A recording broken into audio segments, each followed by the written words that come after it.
Hello. Hi. Good morning. Good morning. I'm halfway sleeping.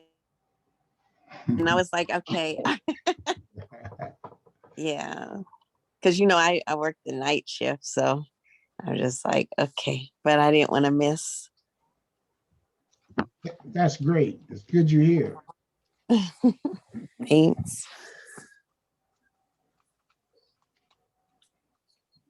I'm excited to see all of the video. Yeah.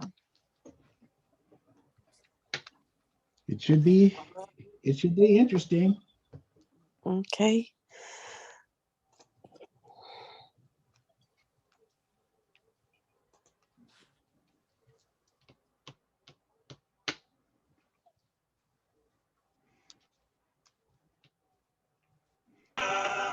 To Marcia last night. I hope she's able to get in. Hello. Hi, Captain. Hi. I just got off the phone with her. I hope she's making it. Yeah, me too.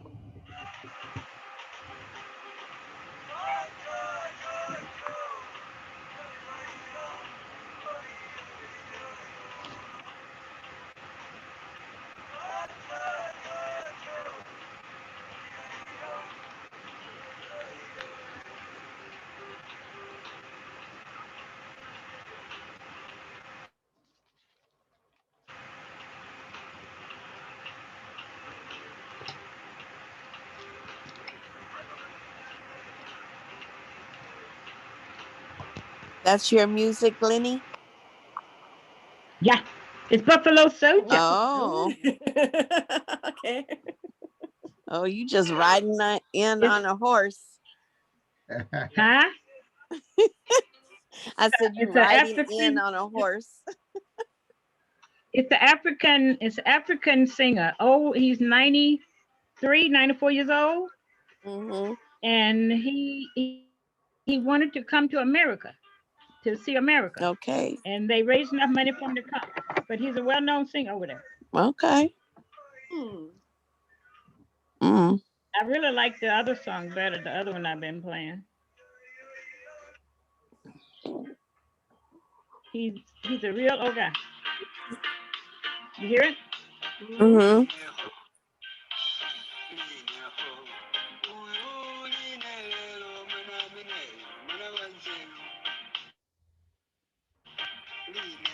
Yeah, that's nice.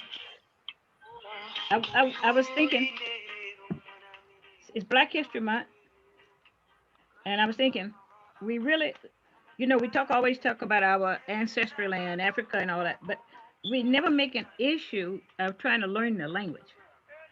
Do Mm. we know anybody that can speak any kind of African language? You mean like French? No, I'm just being funny.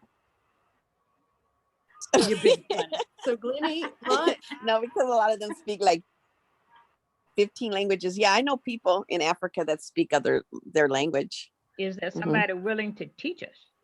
Oh, And I don't French know. is, guys, French is an African language. There are many folks who were colonized, Africans in Haiti, for example, Uh-huh. Yeah, and Sierra Right. Leone, that speak yeah, French too. yeah. Hmm. But I want to get, for real, like so some African language. so Glennie, have you done your African ancestry? When you mean have I done it? Yeah, have you done it to see what tribe you're from? I've done my DNA with Ancestry, 23andMe. I did the first one I did was Family Tree DNA, which got my mitochondrial, so I know exactly that. But the other ones I can't narrow them down because Okay, but your mitochondrial on that one, what did it say? Because if well that's I just your can't mother's I know side. it's L3 something, Okay, that's L3 number. something. I don't know what else. Oh, Yeah. okay. Okay, so an African and an African ancestry on one side, or for the females, they'll tell you the mother, mother, mother, mother, mother, and for the male side, it'll tell you male, male, male, male, male. So am Well, I? that's what I said. I did the mitochondrial, which is the mother, mother, mother, mother, mother. That's the L3. Well, that on that one, because I'm Belanta, That's my family is Belanta. I had to have my uncle have it done. And so Uh-huh. on the Belanta, they have lessons, Belanta lessons. And so you could, if you wanted to know what it was. So they have Belanta lessons. So I know a Really? few words like Bamesa, which means hi to everybody. Oh, really? Yeah. Okay. Wait, I'm seeing on the screen something says set up professional audio and audio setting. Is that on you all screen or is that just mine? Yours. Just yours. Okay, well, I just clicked it out then. Okay. I think I'm gonna have to call Marcy. Lenny, are you coming on today? No. What you mean coming on? Your video. Are you ready? No. I don't know why not. Gosh. Because never- if there's nothing on mine, it's enough to make it be a presentation. No. I mean, your video. Are you gonna have you come so we can see you today? Or are you covered up again today? I'm still missing something. What? Okay, so Oh. there's no video of you. So right now, so are you gonna show us you today? Are you covered up today again? Wait a minute. Can't see your face. Wait, I thought I was there for a while. No, it says UCAM 5 or something like that. I can't see Yeah. right now. I see that now too. But at first I was seeing, wasn't I? No. Oh, we're gonna have a problem again. Well, that's just fine and then I'm gonna go out and come back, okay? Okay.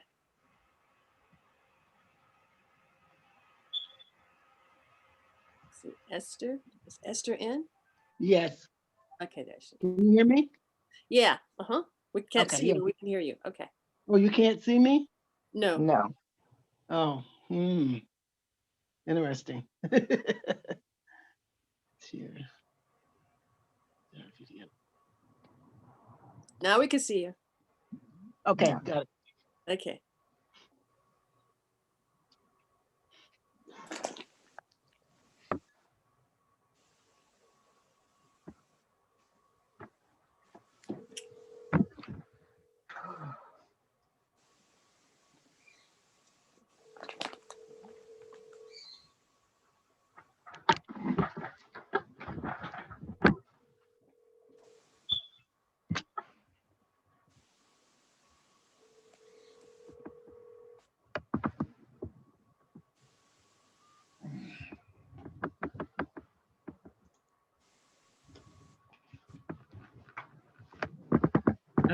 I'm still blank, huh? Yeah. And I'm not crossed, it's not X'd out, so I don't know. Oh Lord. Okay. Now it just says your name.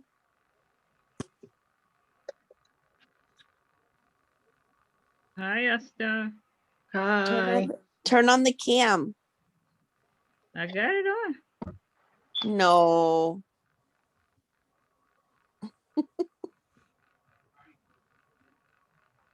Every time this has been coming up, and it always goes straight on out and come to a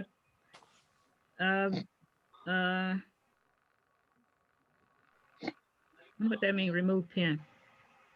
Remove who? What that was. It said remove pin. It was on the screen where that Oh. thing is.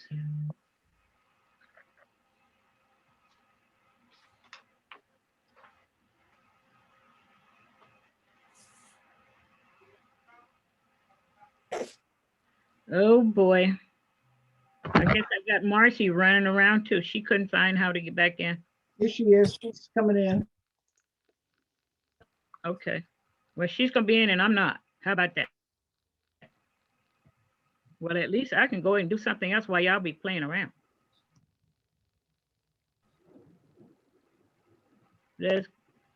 Oh, Gwen, you wrote that. Good morning.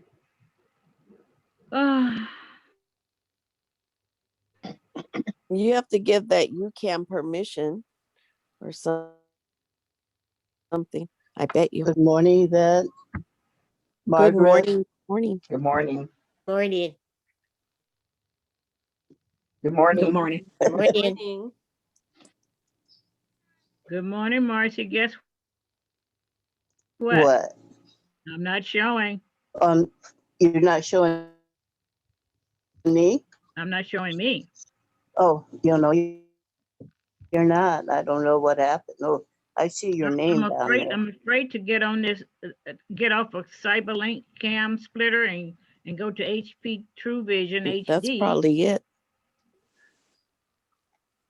Let's see. Yeah. There you go. That's That's upside upside down. Upside down. down. Turn it around. No, I take a picture of this. I know, right? Yeah, I got a picture. She playing around. I just love doing this to you all. He's upside I'm gonna go back to down. my splitter. That's what happened the other time, and I ended up on the splitter on the webcam I thing, like and it you worked. upside down. I do too. Let me see that. That's pretty interesting. Oh, there you are.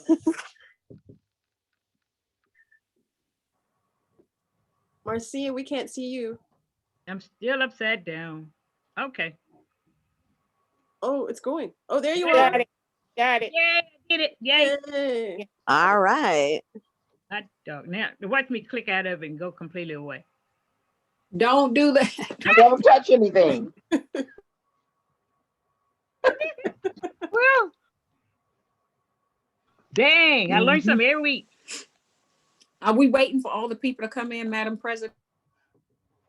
Before we get Well, started? you know what? Let's give, I know several people have other things going on, so it won't people who won't be coming in, but if we could just give it like 2 or 3 more minutes, and then we can get started. Okay. So I'm gonna play my music. Oh, it's 10:42. Yeah, it's 42. Wow.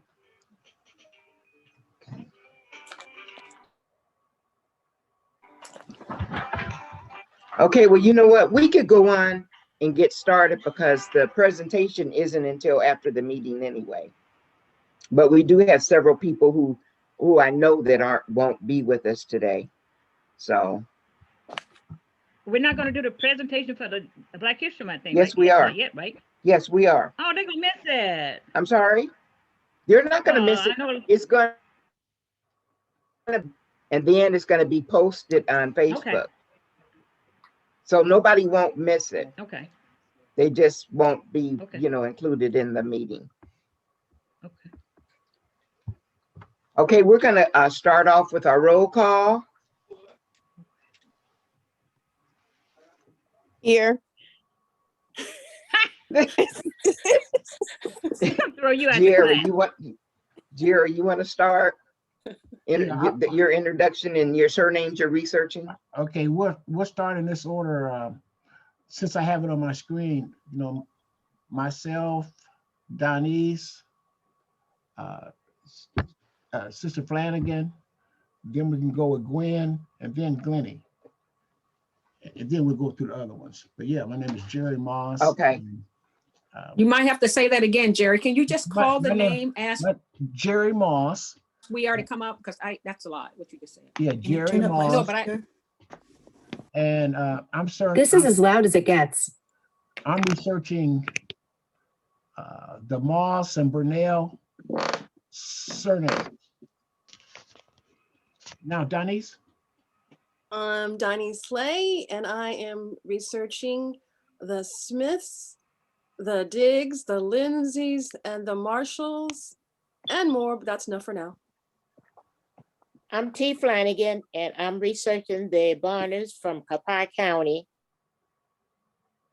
And I'm sort of at a block right now. I haven't found anybody new since the last meeting. Oh, Gwen first. Gwen first, and then. Oh, you, okay. Okay, I'm Gwen Thompson Chamberlain. I'm researching from Lauderdale County in Mississippi, Meridian. I'm searching for the Thompsons, the Colemans, the Austins, the Burwells. So far, there's a whole list, but we'll stop there. okay.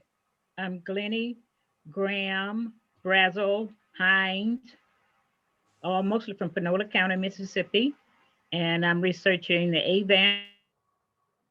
Avants, Booths, Carters, Drapers, possibly Davis, Grahams, James, Irby,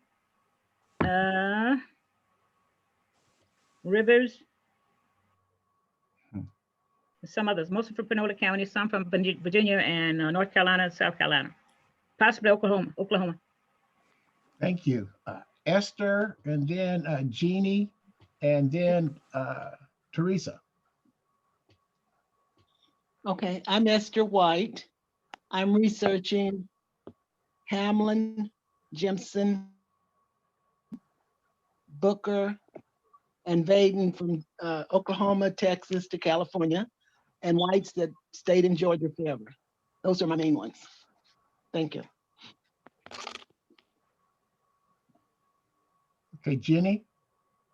I'm Jean. I'm Go Jean. ahead. Yeah, are there two of us? No, go just ahead. you, Jane. Okay, I'm Jean Young, and I didn't write them down, so I might not remember them all. I'm researching the Andres from St. Genevieve, Missouri, and the Madries from Tennessee. And there's so many others, you know, that are hooked in with them, but those are the main ones that I'm researching. Thank you. Good morning, everyone. Good morning. Morning. I'm T. Ford, and I'm going to concentrate this year on researching the Ford, House, Stackhouse, and Matthews from Alabama going into Arkansas, into Lone Oak, Arkansas, and Phillips County, and Lexa, Helena, and West Helena, Arkansas, the patriarchal side of my family. Thank you. Tommy, Yvette, and then Marcia. Good morning, everybody. My name is Tommy Clark. I'm from Ada, Oklahoma. Everything okay? Yeah. Okay. So researching Clark, Frazier, Black, and Newberry, predominantly from Oklahoma and Mississippi. That's it. Hi, this is Yvette Porter, and I'm currently this year focusing on my Porter line from South Carolina, Louisiana, and Arkansas, and then also my other paternal line. I'm researching from New Mexico and Arizona, Espinosas and Chavez Sanchez. And then my maternal line, the Culleys out of North Carolina. Thank you. Marcia? And that's it.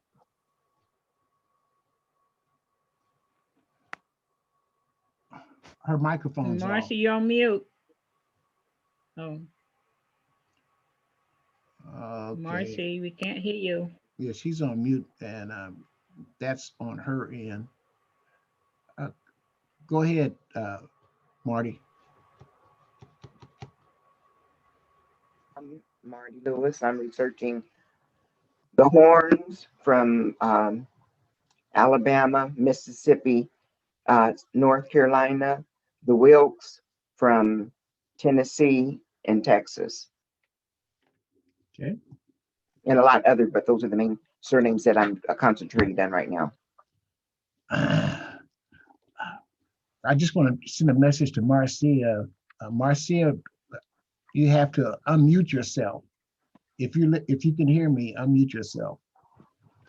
And so when she does figure that out, you know, we'll get to her. And that's what happens at the beginning of our meetings. You know, we have to get connected technically, our visuals and our audios. And so this little process, but like we're a whole lot more efficient than we were originally. And so that's a blessing.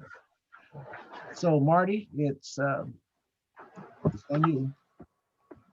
Okay. Did everybody get a copy of the minutes? Yes. Okay, if everybody could just read the minutes and let me know if everything's okay, Anna. I emailed them out.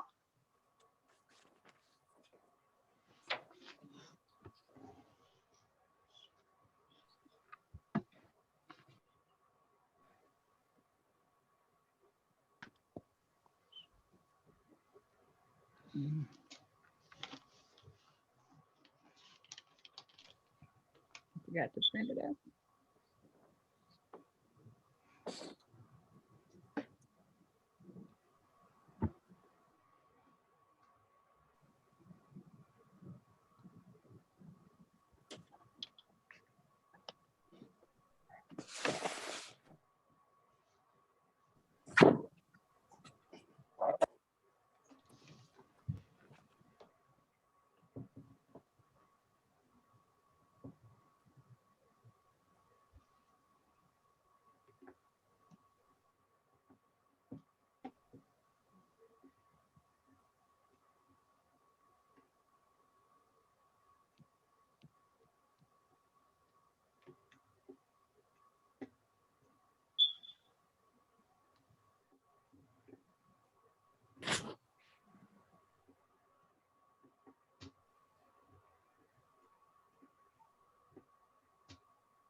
I'm finished reading the minutes.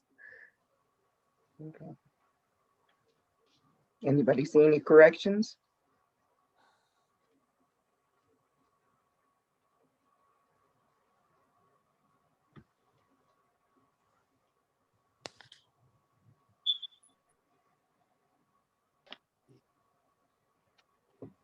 Anybody want to accept the minutes as being approved as read? Madam President, I move that we accept the minutes as read, no corrections. Okay, I second it. okay, the minutes are approved as read. Okay, I don't have anything to report at this time. To report? Here comes Nothing to Marcia report. again, No. and here comes Cecile. Hey, Grinny, I'm giving you a heads up. Here comes Cecile. I Hey, see. Grinny, here comes Cecile. Did Marcy unmute? We're gonna see. Yeah, I'm trying. Okay, yeah, I just heard her. Okay. Okay. Do you Yes. hear me now? Do you hear Yes, me we can. now? Yes, Good. we Okay. can. Yes, we can. Recording secretary, Esther White, do you have anything to report? No, nothing other than the Okay, minutes. thank you very much for getting those to me too. Thank you. No problem. Okay, Carla's not here. She had another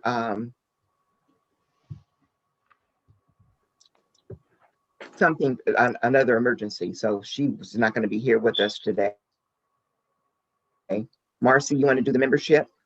Okay, as of yesterday when Bill and I talked, we have a total of like 32 members, but not all of them have been paid for the new year. So I'll need to get to the ones that are still on the list that have not yet been paid, and kind of give them a little reminder. And we want to welcome the new members. Let's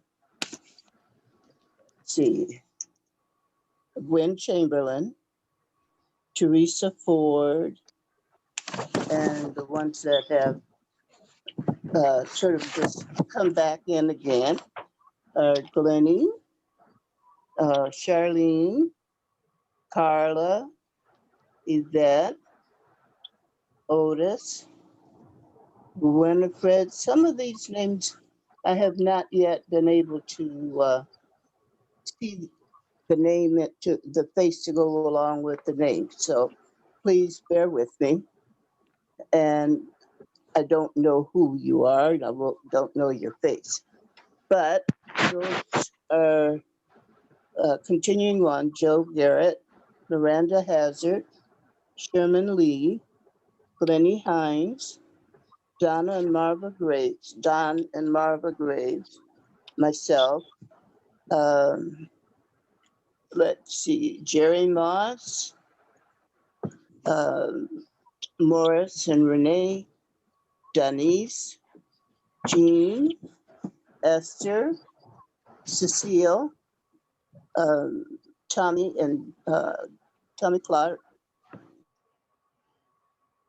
Tiella, Margaret Lewis, and Ronald Falls. So if I didn't give your name, you can give it to me, and I'll make sure that it gets on the list.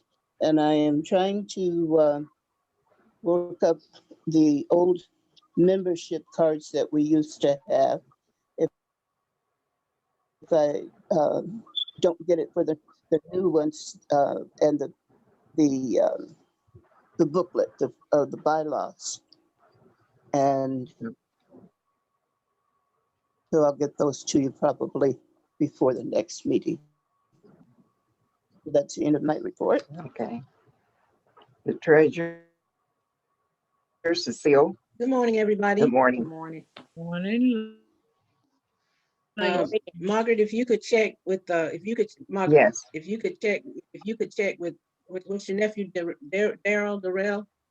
Daryl. Yeah, if you could check Daryl. with him and see if he's still, gonna remain. Oh, Daryl. Okay, I will. Okay. The report I have today is the beginning balance as of January 9th was $1,213.04. And we received $130 in membership dues. There were no expenditures or reimbursements. And our ending balance is $1,343.04. And that's about all I have. Okay. Madam Treasurer, could I get the post office box again, please? Yes, it's 741956. So 741956. It's San Diego. And the zip code for that is 92174. And the membership amount? It's $20 for single membership or $25 for family. Thank you. Okay, newsletter editor. I guess Marva's not joining us today, but she has a lot of stuff going on right now, and she is working really hard on the newsletter and trying to get the directory together. The other day, she did send out a little flyer to gather everybody's information for the directory. So if you guys could fill that out and get it back to her, she's doing more and above than what we've had in the past for our directory, and it's really going to be nice. So if you guys could get that information to her, she is working on it, but she has a lot of other things in the fire right now also. There's I a lot didn't of, get that info. I'm sorry. I didn't get that info. Okay, I'll forward it to you, Yvette, Okay. and I'll send it out again to make sure everybody gets it. Okay, thank you. Ms. Yes, Lewis, T? are you Uh-huh. talking about the data sheet? It's a data Yes. sheet that, okay, you want us to fill those out and send them back to who? Marva Graves. Okay. Okay. Please send them out, send them back to her, or if you send them to me, I will forward them unto her. Okay, thank you. Okay. I guess the old business is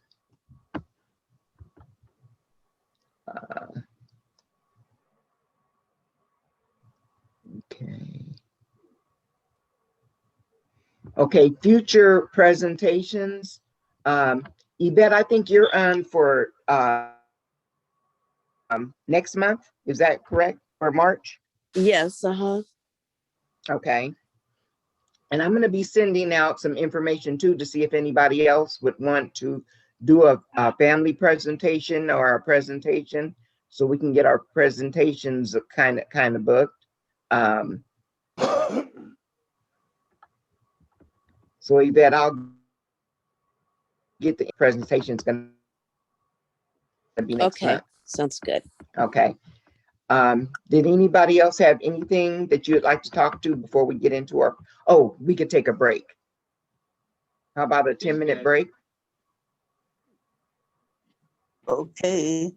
May A I 10-minute share? break, and it's 11 o'clock now, so 11:10, and we'll come back and we'll get into our Black History presentation. May I say one thing? Mm-hmm. Just, I don't know if Gwen has seen our shirts. I think everybody else has seen. I just wanted to kind of show, if I can, our genealogy t-shirts. All right, stand up. Beautiful. That's beautiful. Who designed the shirts, Marty? You know what? That's our logo. So we just had our logo on it, and okay, that's our logo. It's beautiful. Mm-hmm.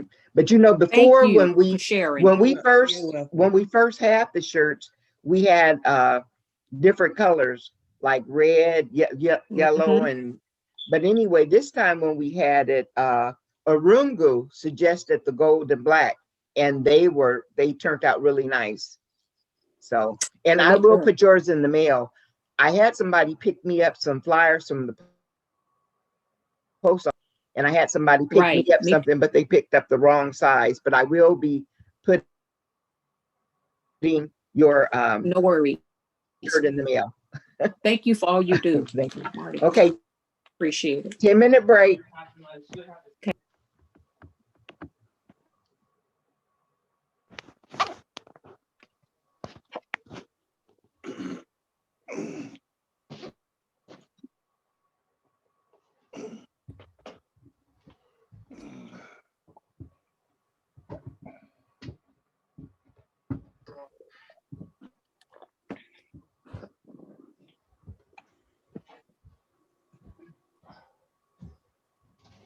Senators, the violence on January the 6th was demonstrably foreseeable. Trump even said so himself at 6:01 p.m. the day of the attack. The last thing he said before he went to sleep, quote, "These are the things that happen," end quote. He foresaw this and admitted as much. That brings me to my final point. The insurrectionists. Defense counsel has suggested these people came here on their own. The defense brief states that the insurrectionists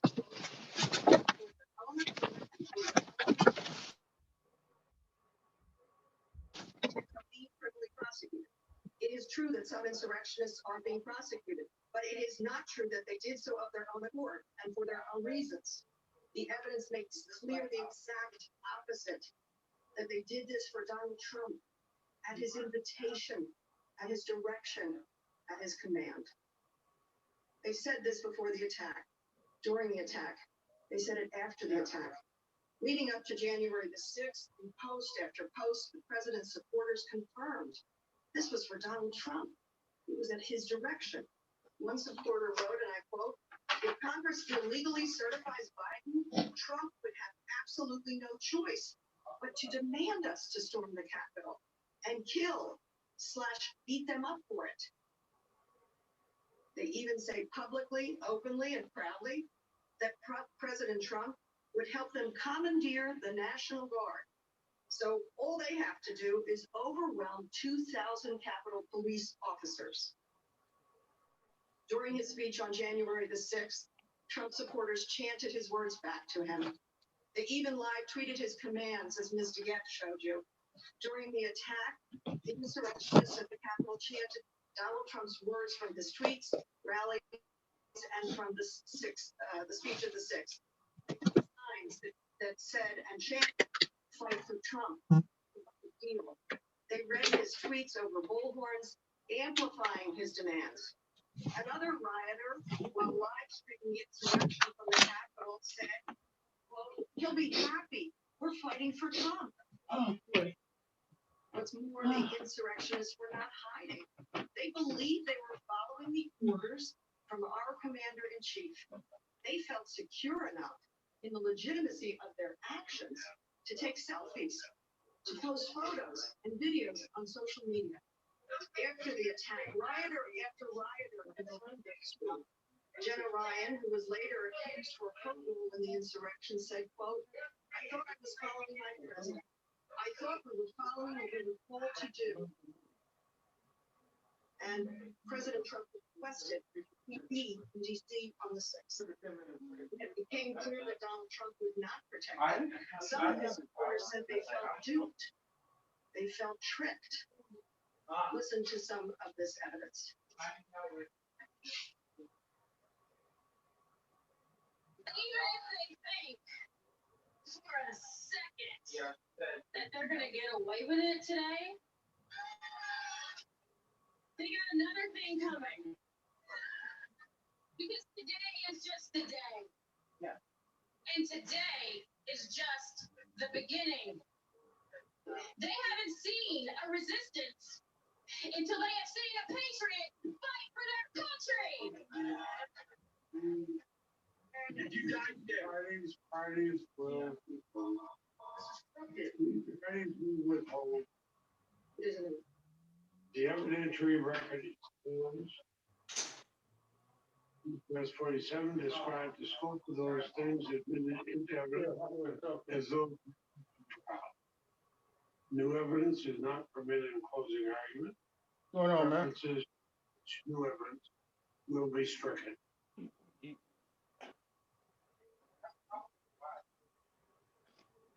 Chicken. Well, you gonna fly off one of these days eating all this chicken. You're gonna fly off. These are no steaks, man. How are you, Gene? Statement was in evidence this line was not tried. But the statement was I can't hear you. Can you hear me now? Yeah, I can hear you now. How are you doing? I'm good, but I'm Good. not good at this Zoom meeting. Yeah, So you have that's some good. freedom to get out of town, huh? I'm technology challenged. Are you like? Listen later. No, not. No. Okay, after.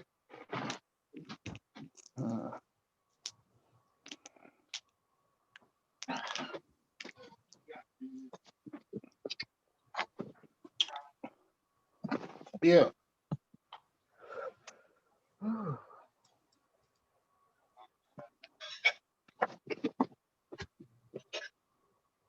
Mm-hmm.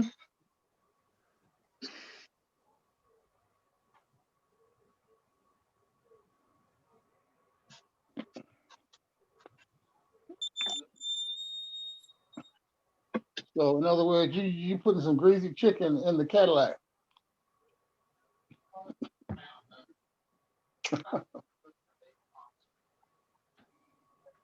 the video you're about to see is new evidence. Oh, is that right? Oh, correction. The record did include appropriately the last figure. Oh yeah, you're right.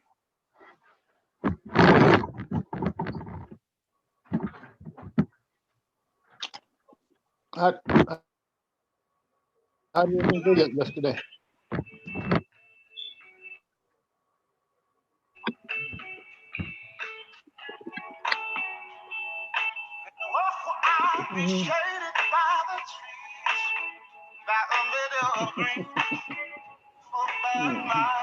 Yeah.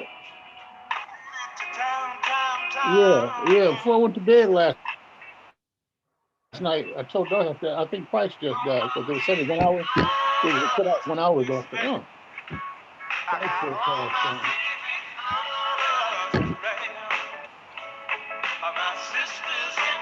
If they let him, his son had to step down now. Mr. Tommy.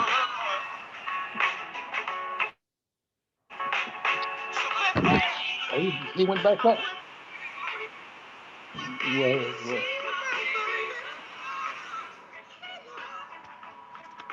Yeah.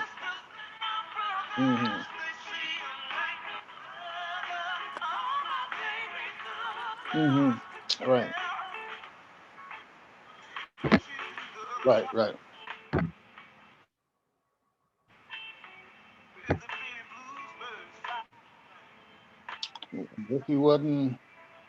Guess he had laying around or something. I'm not sure what it was, but he stepped down. Hey, Tommy.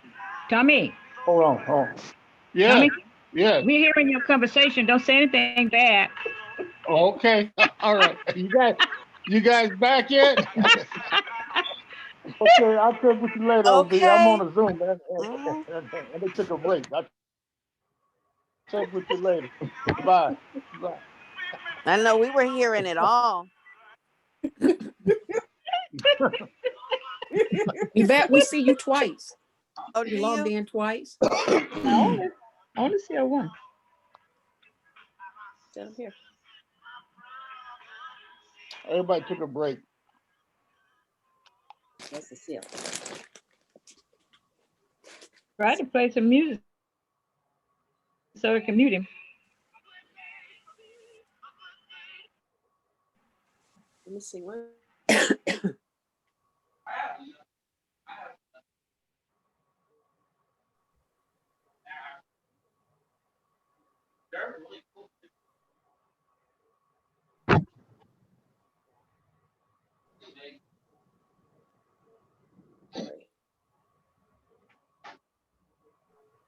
Oh, Marcia.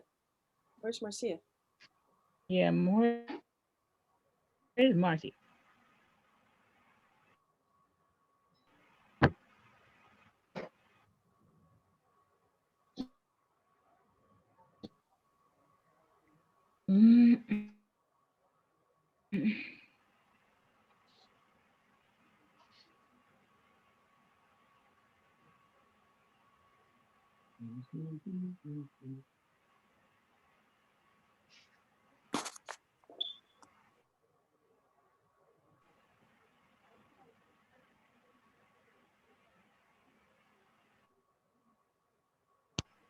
Okay. So we need Cecile, Jerry. Hi. Here's Cecile. Now we Jerry. Where's Marcy?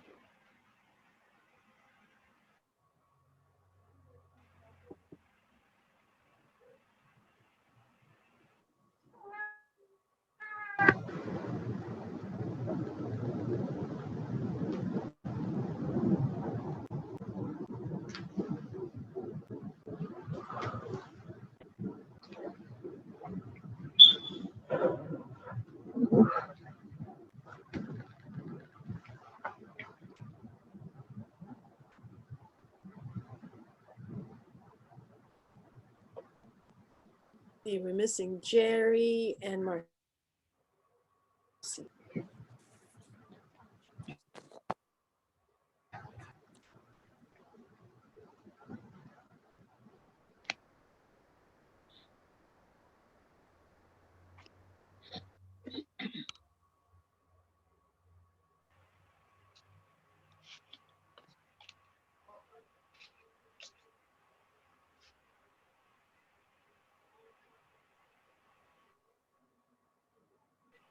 Tommy, what are you on? What are you using? iPhone?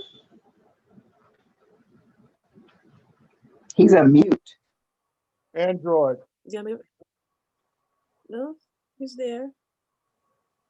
Android? Oh, okay. We can see your hand. We can't see you.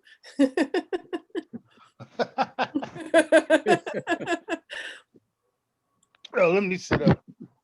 Okay.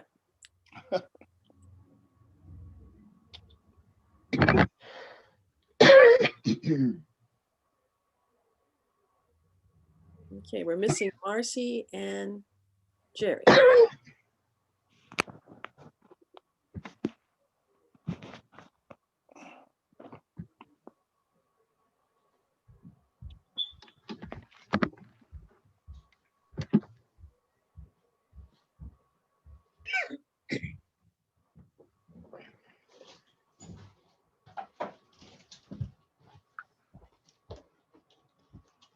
Hi, Glennie. Who's that? The late person?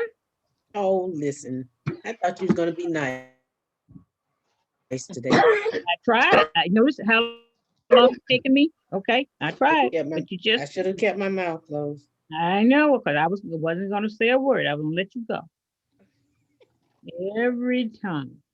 Okay, and here comes Marcy. And you don't even have to go anywhere. So what you What do you mean? What do you mean? You don't Hey, even have to go out Mom, the house. So what? they say, I guess they cut a deal with no witnesses. Is everybody back? Except, is Marcy there? Yeah. Okay, yes, everybody's back. We just don't see Marcy. Well, I guess I'll go incognito then. Can you see us? Yes. Okay. Okay, Denise, it's all on you. It's all on me. All right. I'm very excited. Okay. So I'm excited. I mean, this idea started back in November about what we're going to do about Black History Month, because we couldn't go out and normally do it. And so this idea of us making a Zoom meeting and then making a video started in November. And so it's been a process of us getting the information, getting the people getting together. So today is the grand premiere. I'm very excited about it. We got it all together. It ended up, we had to shoot multiple times to get it all done, but I think it came out pretty well. So it's not, perfect, but I think it came out pretty well. Okay, so let me go ahead and share it. Am I able to share, Jerry? Yes. Jerry, am I? Yes, okay. Yes. Okay.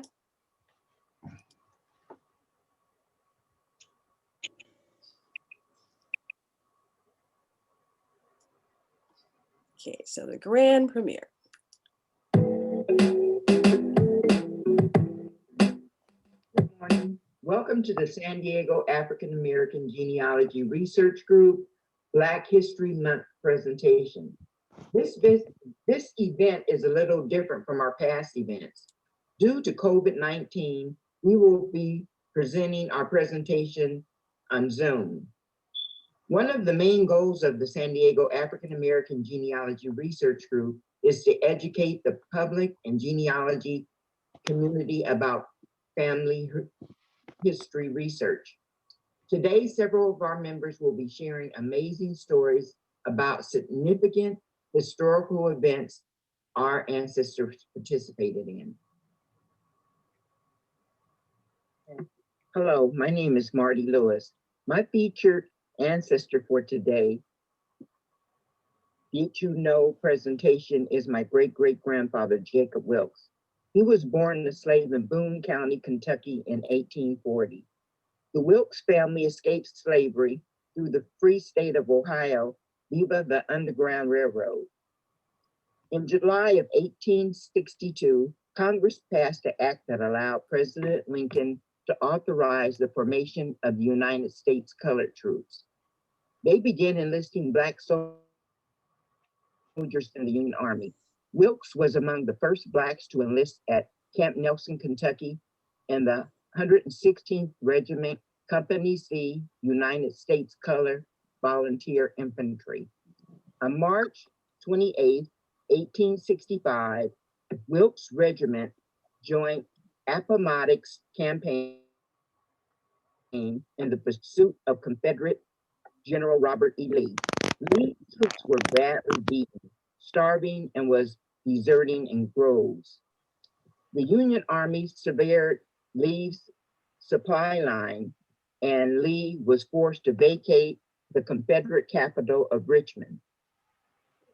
Grant was aware of 7 trains of supplies that were waiting for Lee at the Appomattox station. He also knew if Lee acquired these provisions, the Confederate troops will continue fighting. Lee, determined to make the last attempt to escape the closing Union forces and reach his supplies, arrived one step ahead of the pursuing Union army. The arrival of the Union infantry, however, stopped the advance in its tracks. Lee's supplies was now in the enemy's hands. In the meantime, the majority of Lee's forces were setting up camp 1 mile north of Appomattox courthouse. Words of the Union advance soon reached the camp. It was now became apparent that Lee had underestimated the Union strength. Grant had not only positioned the cavalry in front of Lee's troops during the night, but he also marched 3 corps of infantry along the south of the railroad to arrive during the night. Lee's army was now surrounded on 3 sides. The Confederates withdrew their advanced position and General Lee ordered truce flags sent out that morning. General George Armstrong Custer was the Confederate flag, received the Confederate flag of truce. Yes, this is General Custer of Custer's Last Stand. Did you know that on April 8th, 1865, the Black soldiers witnessed the unofficial surrender of Robert E. Lee under an apple tree? The next day, the soldiers went out to cut branches off of the tree for souvenirs, but there was no sight of it, only a hole in the ground. Every piece was gone, even the roots. The formal surrender of Appomattox Courthouse, Virginia, was the next day, on April 9, 1865, in the parlor of the home of Wilbur and Virginia McLean. Hi, my name is Dottie Smith-Legg. I'm going to tell you about my ancestor, Albert Diggs, who was a Buffalo soldier. Did you know that some say the famous African Americans known as Buffalo soldiers were more responsible than any other group for the United States winning the Spanish-American War? This is my ancestor, Albert Diggs, who was my maternal second great-grandfather. He was born in Tennessee in 1875. In 1898, he joined the all-Black 10th Cavalry, known as the Buffalo Soldiers. They had served in the remotest places of the West, fighting against the Comanches, the Kiowa, and the Apaches in what was known as the Indian Wars. I remember my aunt telling me when I was a kid about the Buffalo Soldiers and how our ancestor had fought with Teddy Roosevelt in Cuba. She was excited one day when she found his name, Albert Diggs, in a history book. Well, there's much more to this story. At the beginning of the Spanish-American War, Albert's regiment was shipped from Florida, Cuba. The war had begun after an American battleship, the USS Maine, mysteriously blew up in the harbor of Cuba. Next, the United States declared war on Spain. Then American troops, including the 9th and 10th Cavalry and the 24th and 25th Infantry, were among those transported from the island of Cuba to Cuba. It was a challenging place. It was hilly, jungle terrain, and blistering hot climate. For 4 months, they fought in these unfavorable conditions. But in the end, the Buffalo soldiers were described as the most gallant and soldierly. Albert and the 10th Cavalry were involved in the most famous encounter in the war, the Battle of San Juan Hill.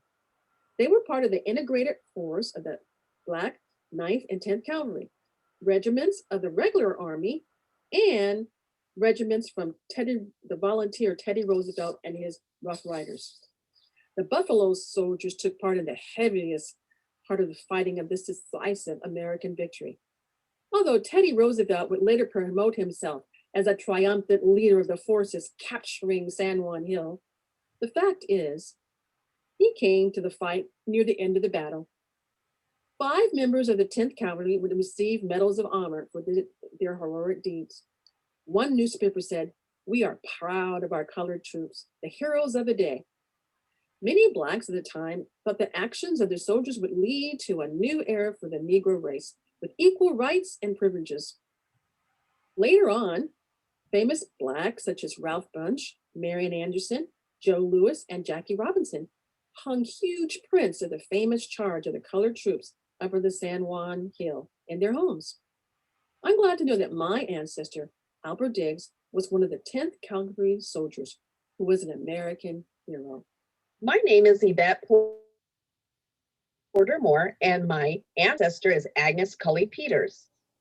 This is a photo of my maternal grandmother, Agnes Cully Peters, born at the end of the 19th century, and the famous contralto opera singer Marian Anderson, born in 1897. These two ladies were introduced by Roberta Bosley, the librarian of the 135th Street Library in Harlem, New York, at the end of 1939. Did you know that 1939 was towards the end of the Great Depression? Well, Marian performed a wide range of music from opera to spirituals with renowned orchestras in major concert and recital venues throughout the United States and Europe between 1925 and 1965. Did you know that President Franklin D. Roosevelt and his wife, Eleanor, invited Marian Anderson to sing at the White House? Marian graciously accepted their invitation to sing. And did you know Marian was the first African American to receive this honor? Well, Agnes Cully Peters had been sewing practically all her life. She was born in Worcester, Massachusetts, one of a larger family of children. When Agnes was 16, she attended a girls' trade school where she mastered her dressmaking techniques. Agnes had the natural ability to sew, and when she went cutting, she used no pattern. However, her scissors would fly with such preciseness of artistry. Agnes sewed for many notable entertainers, socialites, and business people in New York and other areas of the country. Before Marian Anderson met Agnes Peters, the Daughters of the American Revolution denied Marian access to sing at the Washington, D.C.'s Constitution Hall. Eleanor Roosevelt got wind of this, as she was a member of the DAR, and quit her membership. Eleanor arranged for Miss Anderson to perform on Easter Sunday at the Lincoln Memorial, where approximately 75,000 people were in attendance. Agnes attended one of Marian's concerts in 1937. She told her companion that one day she hoped to design a dress for Miss Anderson to sing in. Agnes' wish came true in December of 1939 when Agnes received a telegram from Marian Anderson. It stated, "Please call me at your earliest convenience. Miss Roberta Bosley recommended you." Signed, Marian Anderson. And the rest is history. Agnes sewed for Marian Anderson from 1939 to 1954. Did you know that these are some of Marian Anderson dresses, which were purchased by Bette Midler and donated to the Museum of the City of New York? This letter, signed by Agnes with cloth swabs, were discovered together. The museum is planning for an online exhibit of Marian Anderson's clothing, highlighting the designs of modiste Miss Agnes Cully Peters. Good afternoon. My name is Gwendolyn Thompson Chamberlain.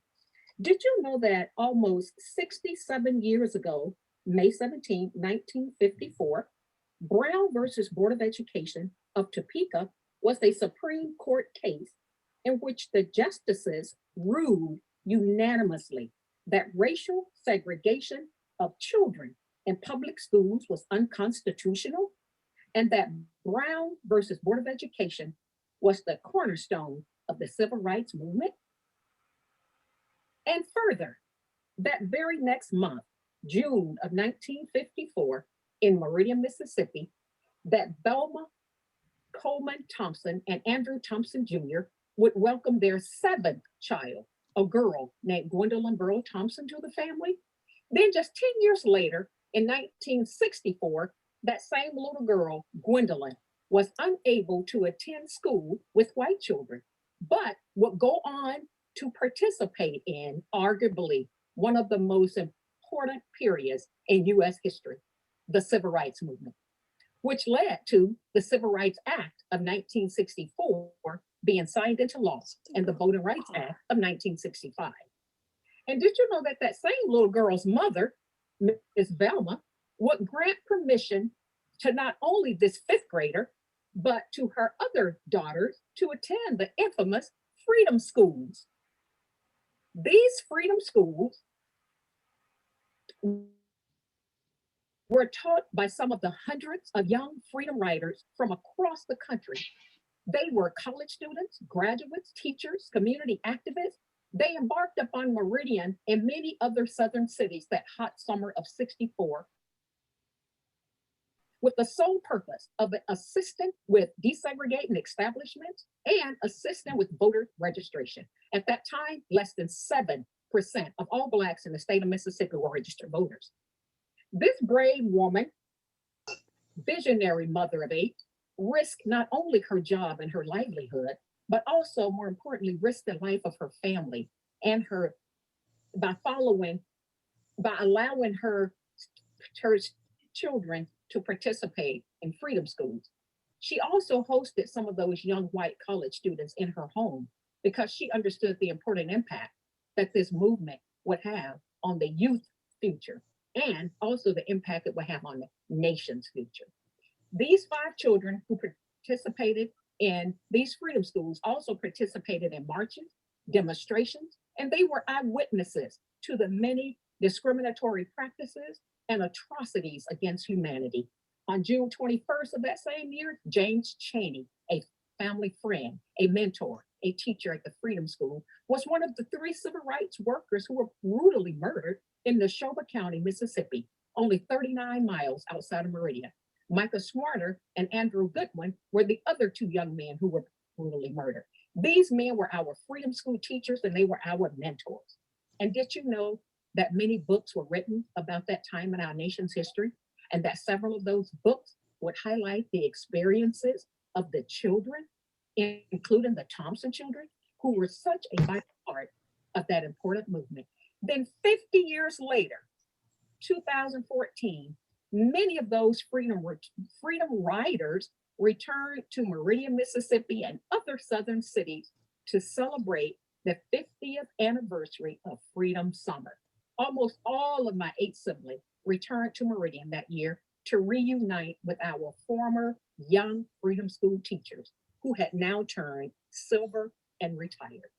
This lived experience inspired me, Gwendolyn Burrell Thompson Chamberlain, to become an educator, a storyteller, and a community activist. And now, you know.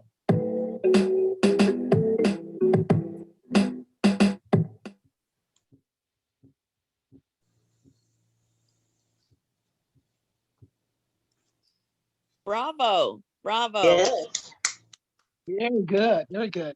it was very good. Very, very good. Very, very, very good.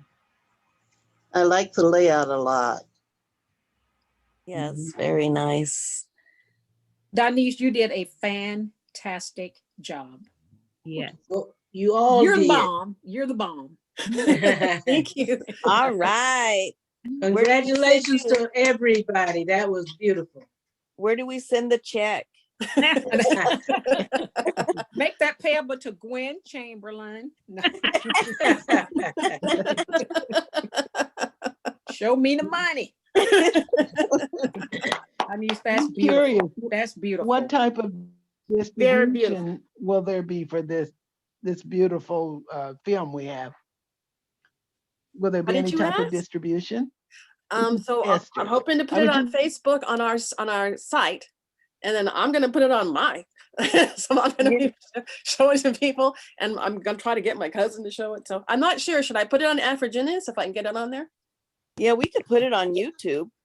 I could just Okay, that's upload it. somebody Mhm. else. That's Jerry. I don't know how to do that. Jerry, do you know how to do Go that? all the way. Yvette, Yeah, send it to me Yvette- too. I'll upload it Because on I my want it too. channel. Yvette, did you say that you can upload it on your YouTube? Yeah, I said send it to me. I'll upload it on my YouTube. Okay, now if you can do that, Yvette, because Yvette, the problem with it right now is I can't send it in email. I have to send it on a Dropbox because it's too big. Oh yeah, that's good. I have Dropbox. Okay. All right. Yeah, So, with my email. okay, Dropbox, what's your email? So I'll send to you that way. Yeah, So will you guys let us know, Denise and Yvette, the format so that we can access that also? it's an So we'll be able it's to. an MP4 file. Mm-hmm. I know, but I'm saying that you're going to put it on YouTube. You said on Yvette's site, you're going to try to put it on the Facebook. site for the Black Genealogy group also, and Facebook. Yeah, the one for San Diego. Yes. Okay. Yeah, we'll send the link. Just let us know. Okay. Yeah. Okay. Okay. That was so good. Hopefully it works. So right That now was it's really, really good. That was so good, really. I mean, It came out considering wonderful. the amount of time we had. Absolutely wonderful. Mm-hmm. Denise, you put a lot of work into that. Yeah, she did. Yeah, That's good. Thank you. It Thank really you. shows, yeah. You're welcome. I'm glad. I mean, it turned out well. I'm happy the way it came out. I learned a lot too. So it was good. Yeah, for me to learn a too. lot. Wow. You know, my uncle was active with Mr. Farmer. That's his name, right? With the Corps. Yeah. Yeah, he was my Uncle Henry was national vice chair during that time. Oh, okay. Yeah. Yeah. So I know he did a lot of the training in Los Angeles for the Freedom Riders when they went into Mississippi. Oh. Yeah. Nice. Yeah, it was pretty big. Pretty big. Mm-hmm. Yeah. Okay. That's I good. said, "Oh, Henry, you got secrets. You don't tell everybody your secrets." My doctor in San Diego, my endocrinologist, 1,000 years ago, I was in his office and he said something about Mississippi. I said, yeah, I'm from Mississippi. I'm from Meridian. He said, you are? I said, yeah. He said, let me tell you something. He said, but if you tell anybody, I'm going to deny it. I said, okay. Okay, Dr. Stuart Weiss in Meridian, Mississippi, endocrinologist. I won't tell a soul. He said, yeah, when I was 19, a student at Stanford, I joined some of those folks who were going to Mississippi in 1964 for Freedom Summer. And he said, I got down there. He said, I couldn't believe what was in front of my eyes. None of us were prepared, he said. He said, but we did some stuff and we got put in jail. He said, I called my mom, which many of them did, put in jail, some of them killed, whatever. So he called his mom. He says, mom and dad flew to Meridian and got him. And he said they were so angry with me, but I was down for the cause and blah, blah, blah. So he said, I said, isn't it funny that we could have been standing side by side and wouldn't have even, even known it. So several people have told me I was right there in Meridian or in Jackson or in Birmingham or Hattiesburg or whatever. Like the Singletons, huh? Weren't the Singletons there? That's right. There's a book with them in it, the Singletons. Mm-hmm. Yeah. Mm-hmm. Yep. They were there. Yeah. It was an amazing time. The best of times and the worst of times in this. But anyway, those were then. But that was really good. Okay. Hopefully it'll go on. So each time I when I do it, I have to put it in different formats. So hopefully the one for Facebook works. So if not, I'll send you an email and say it didn't work. Then I'll just have to send it to you, Yvette, and Dropbox. And then yeah, well, because YouTube, you can transfer that over to Facebook, or just share it on Facebook. Oh, right. Okay, it doesn't work. Okay, it doesn't work. Okay, because like on my thing, it has like 4 different ways. So if I could email it to you, but it's too big to email. It's 36 MP. It's too big for that. And then I don't know what it is right now. It's like MP4 file. And then when I do it for Facebook, it's another one I do for Facebook and YouTube. Now remember that. So each one is a different way. So I'm going to have to send you that one when I send it over. Okay. Because I want to put it on. All right. Cool. Yes, I'm very happy. It was very cool. It was fun. And everybody, thank you so much for all the help. Denise, how many minutes was it? It ended up to be 15 minutes and 4 That's seconds. it? Oh, okay. That's great. Yeah. Mm-hmm. Yeah. That is great. So you got it in. Yeah. Well, let us know how to view it so we can share it without Right. folks who are not able to, Okay. see it. Okay. So Yvette, you will send out a link to the Yes, YouTube, right? Once I'll we get send on. it to you. So when you send it to me, I'll upload it and then I'll send you the link. All right. Okay. So One I'll of send you the- 2 different versions. So we'll see which Okay. one works. One of the first, Yes. one of the Somebody's one of first, you. one of the first ways, Who is that? that's Jared. And one of the first ways that you can see it is that this meeting is being recorded and it would be uploaded to YouTube, our meeting, and it'd be a part of the meeting. So you can have it, you can have it, you can Okay. individually have it. Okay. Be part of the meeting. Okay. I think Teresa had a Okay. question. So hopefully, Teresa, Yes. you have Not a question, but a couple of comments. I absolutely love that presentation. Just absolutely beautiful. And this is for Miss Gwen especially. I've heard Miss Gwen give this some parts of this presentation in the past, and I'm not sure why she doesn't show the scholarly text that has a picture of her on the back cover as a little girl, as one of those, and I don't know why. So therefore, I'm not going to show it until she gives permission to do so, because I do. Okay, have first that of book. all, keep Now, on, go on, T, go on. Go on. oh yeah, let me go on. So that's one. Giving props to just a beautiful presentation. And then the other, for those who had mentioned earlier about family members, especially in the Mississippi and Arkansas region, there's a fabulous documentary called Dirt and Deeds in Mississippi, narrated by Danny Glover, which talks about the other side of how those college students and others came into those areas and how they were protected by the Black farmers. And that's my father's family, the Ford family, still owns about 100 acres of prime Arkansas Delta land. And in the research and seeing if their lands were also used to protect those who were coming to work in Freedom Summer. Again, it's called Dirt and Deeds in Mississippi, the story of the Black farmers and how they protected those who were coming to work in the schools. So anyway, that's it. And who is that by, Teresa? This is Dirts and Deeds. It's narrated by Danny Glover, Harry Belafonte, but I'm trying to find the director and I don't see it. And Robert Moses is in here, so forth and so on. This was screened at the Pan-African Film Festival a few years back, and hopefully you can see it. Dirt and Deeds in Mississippi. Dirts and Deeds in Mississippi. And I had the director, Shulman. He lived in London at the time, and he sent this copy to me from London because it was very difficult to get in our country. And this was, and there was some controversy when the Black farmers were bringing their case against the federal government. But the director's name is David Shulman, S-H-U-L-M-A-N,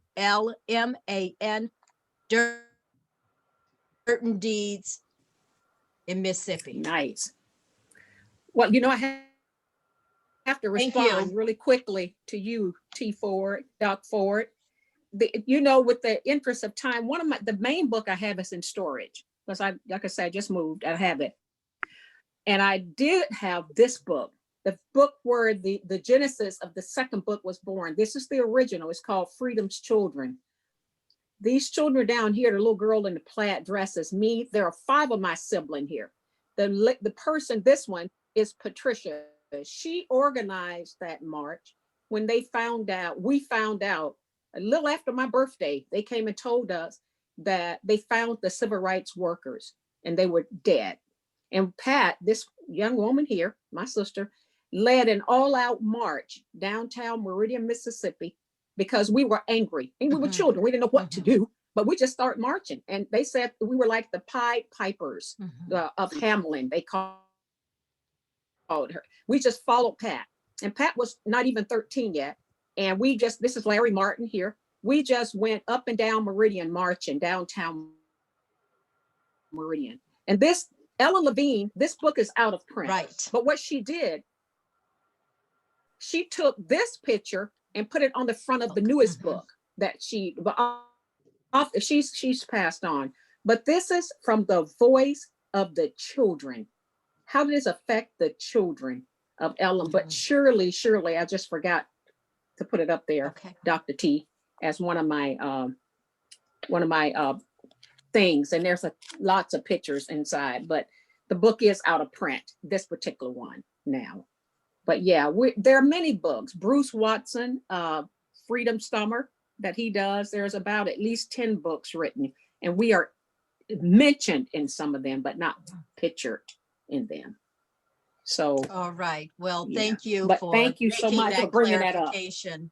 And Yeah. because it's always good to have a reference as well. And that's right. I do have the other one with you on the back cover. So. Oh, okay. Okay. Cool. Yeah. Thank you. Thank you. Nice, nice.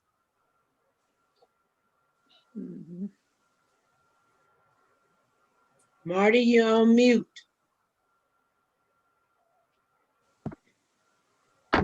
I'm sorry, my cat was meowing. Oh. But I want to thank everybody who was in the presentation for taking the time working with Denise to put that together. Yes, thank you. And I'm looking at the time. Wow. Do anybody else have anything they'd like to share, or any discoveries or breakthroughs? Yeah, I just looked at Freedom's Children. You can get it on Google Play for $7.99 and to read it online if you're interested. There's a cat. Okay. Get involved. That's Marty's cat. He wants her this morning. I just wish it had been more of members on this morning to witness this presentation. I thought it was very, very good. And but Jerry did say it's being recorded, so maybe they can look at it later. But I just wish it had been more of us here. That's all. Yeah. We're gonna do more later, right, Denise? Hopefully. We'll have to figure out what we're going to do for another one, or we can just, put different ones or put some in the newsletter. I mean, I think what happened when people started doing research, they found out more. And that's the thing. Once you started doing it, and that's what I would like everybody to do. You don't even know that you've got all that in your family. So, I mean, I learned a lot more in my family. So it was really cool to do it. And you know what? That is what's nice once you start researching and find out that your family participated in all these different historical events. That's what's really nice about it. A lot of times we don't know about our family until you actually start doing the research. And Madam President, this is an example of how when we started, we weren't as technically savvy as we are now. And Denise, I want to commend you on that presentation and the coordination that it took. That being said, there were other people who wanted to participate, but the time, there were time constraints. So this is a format, Marty, a few minutes ago, you looked at the time and said, oh wow, we're almost done. And it's like about 12 o'clock. So this is the format for us to share that information. We have so much treasures. This is where we can set up, take care of our business, And then at this time, we could have like 4 presentations with individuals having 15 minutes themselves if they need that. I don't want you to have information that you want to share and it's not being able to be shared. So I'm telling you, this is a format for you to share it. Because Captain, you had a story about your Confederate ancestor, correct? Correct. Yes. Sister Flanagan, you had all those different pictures of the quilts. Yes. Well, this is the format. Everybody. I saw some quilts on one of the reports today. Yeah, and so this is what we want to do, Madam President. We can allow time for each individual to give a presentation and get used to doing it under this format. And we'd learn more about each other. That's all I'm saying. I'd rather have a platform for people to learn and grow together than to I'd rather go to the maximum, not the minimum, because we have a lot of talent, a lot of love here in our organization.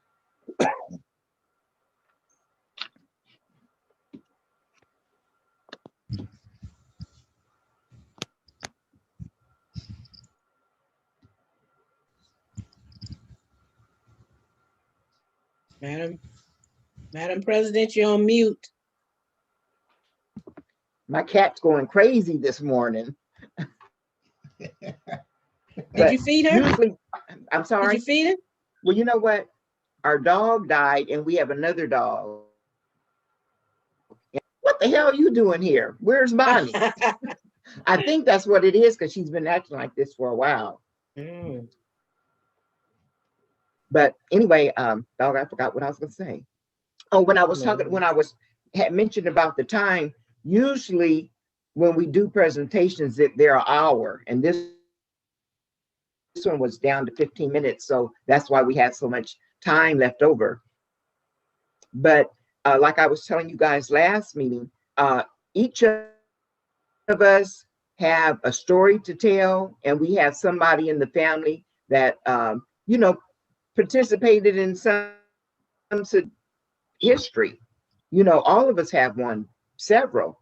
And this maybe is an ancestor that you should concentrate on to give presentations on and stuff. The last time we done this a couple of months before the COVID-19 came around, that was excellent. We had like maybe 6 members give presentations, and it was awesome. Everybody done a really good job. It wasn't unavailing, and that was a good job. And with us being genealogists and stuff, families are looking toward us when they have family reunions and stuff to share the information that they found or whatever. So, you know, I think everybody should have a story or a display, a family display with different information that you found. And, you know, make it kind of work on doing that, work on that together. I wanted to have, well, you know, since we can't meeting, I wanted to have more hands-on in the computer lab, more hands-on in putting display boards and stuff together. But you guys done a good job at that. It's fantastic, you know, display boards that you guys have put together for our past Black History Month events. Because that's usually what we do, have display boards or some kind of setup about our family. So just think about it. And if anybody would like to give a presentation, you know, we could do that too. Or if you need it set up in a pod, just let us know. And we could do that. Well, any ideas or any thoughts on that? And the reason why I say that is that we've done practicing, we training, and now our members, a lot of them are familiar with sharing their screen. So, you know, we might have a portion of our meeting that says share your screen. So share what you want to share, and then that can be helpful. So just steps like that, it's very helpful when you can share your screen, because you know what you've done your research, you know what you want to share or not, and we can dedicate some time for that. You know what? And it would be nice if somebody wanted to share the presentation time with me for March. How long is your presentation? I can shorten it. I could do like, I don't know, 10 minutes or something like that. And then someone else can do another portion. Yeah, 20 minutes. I don't care. But we can share it because it'll give time for questions and answers, right? I'm just opening it up. That's all. So one of the things that you wanted to say, go ahead. You want to go ahead? Go ahead. Yes, Miss Flanagan, I didn't hear your comment about quilts. All I heard was something quilts, and I didn't hear the rest of your sentence. Oh, I saw a quilt pattern on someone's presentation this morning. I wanted to know who up there. It was yours? Yes, that Well, was they used for giving direction for the Underground Railroad. Okay, that's what I thought it was. Yeah, that was the pattern for the Underground Railroad. Yes. Okay. Thank you. Teresa? We have just 1 minute. Not a member, but one of the ladies that used to come to my Thursday class. She went to a quilting class and she made a quilt Underground Railroad. In fact, she came to one of our meetings and bought last year she came to our Black History event at the library, and she bought the quilt and she made it and have all the codes for the Underground Railroad. Really Thank you. Teresa? Teresa? Yes. Do you know that Sister Flanagan, she makes quilts? Do you know that? I don't know that, but I'm very interested. Yeah, okay. I'm very, very interested So that's in quilt makers and the history. And this is an example, Madam President, about the talents that we have. And she, on her screen, she can show you some of the quilts that she's made. And when Denise was setting up this project, there were a few people who weren't able to participate, but we got a sneak view of what their talents were and some of the things they were going to present. And Sister Flanagan, I don't want to put you out, but she's 80 years old, and she has a number of quilts and a number of experiences that she's done, and she showed them to us. And so that's an example. I would love. Yes. Yes. Yes, I would love, and I'm just going to say right now, I would love to purchase one of your quilts. I'm going to move a little bit. You can probably see way back there in my home, there's a quilt from Gee's Bend. When I was visiting there, purchased a couple of quilts from the Petways. Yeah. And on my other wall, I have a quilt from my father's homeland. That quilt maker is still alive. She's now about 88. So Miss Flanagan, I am saying to you, I don't know what you have, but I know you got a purchaser right here, because that talent, that art form, that history is that's not by machines and what have you. No. So much history, and I would be honored. I would be honored to have your work in my home. I would be honored. Thank you. Thank you. Yeah, Thank you, thank Jerry, you. for bringing that to my attention. So, Okay. so I why don't have- we have her go with Yvette next time? So part Yvette and partly show your quilts next time. Sounds good. Okay. Like to do that, T? No, I won't be able to do it this month, next month. Oh, Okay. okay. But tell us a little history about you and your. Okay, and just so you guys also know, T Ford and Gwen are they're storytellers, so they might be able to share some of their talents with Tell us, about your telling quilts, stories. T. They're part Tell of us the about the storyteller quilts. group here in San Diego. And they are good. Yes, they are. We appreciate you. They Excellent. just they capture your attention. Really capture. You Well, guys are just well, let's hear kind. from her. You're very Let's hear kind. from T for just a minute. Let's hear. You know it's good. Well, I mean, Tell us something, T. Gwen, do you remember about 2 years ago, there was a story that I was always interested in, and I wanted to see in a movie or something because it's a lot of Black history that people don't know about.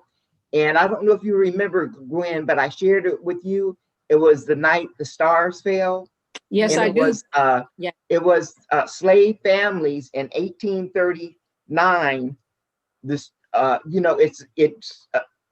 it's a story about the stars is falling, and they thought it was the end of the world, and the slaveholders did too. So they start gathering all the slaves together and telling them who they sold their parents to, and all this information. And I just thought that was such a interesting story. I told it to Gwen. I said, you have to do something with this. Yes, you did. I always will remember. And Mhm. Marty, you told the story so beautifully. We are all storytellers, right, T? Mhm. We're all storytellers. And Marty, you told me that story, and I'm so glad you said it because the way you It was it to was my beautiful. heart, especially when the slaveholders got scared and they thought hey, they thought it was the end, and they started letting all the slaves know who they start start confessing. They girl. said, it's like if I'm trying to go to heaven. I saw your come here, Maylene. Okay, go down that road 35 miles. I sold your grandmama to Mr. Flanagan. Now he got your people, and his people were John Doe, and they were on the third ship, and they were just confessing, and it was nothing but stars. shooting Exactly. stars across the. It was beautiful. I'm gonna find more information Yes. on that, Marty, and I'm Yeah, gonna I write just it up.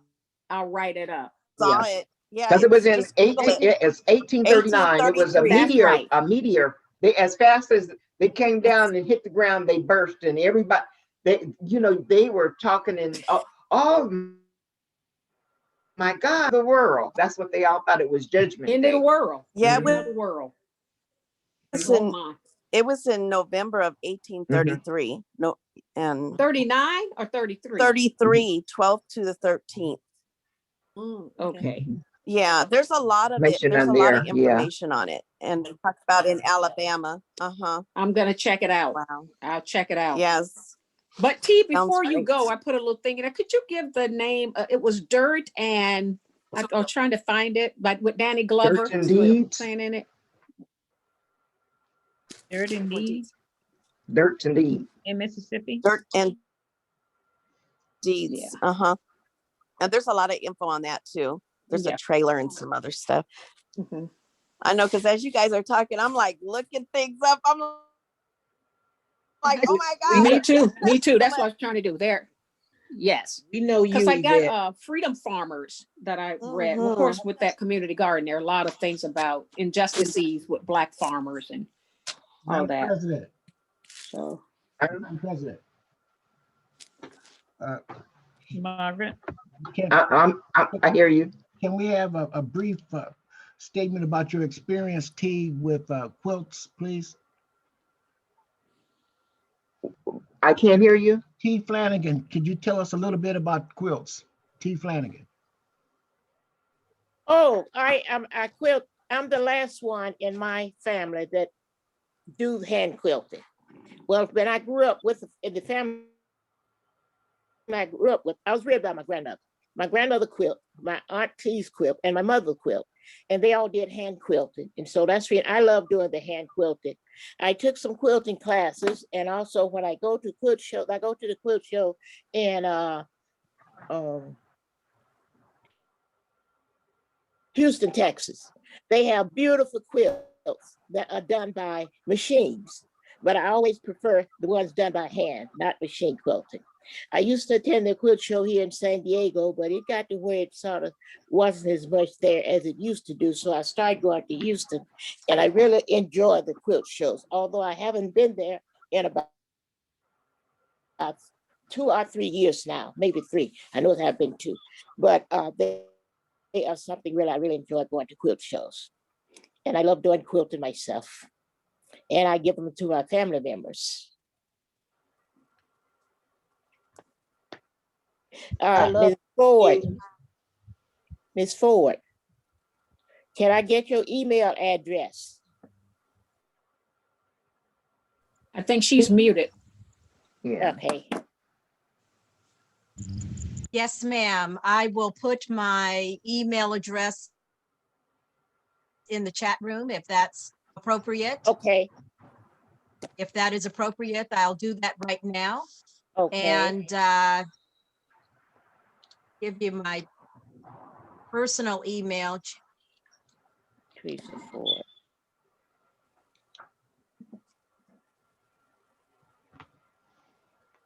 So Marty, Madam President, there was one more thing I wanted to share this time.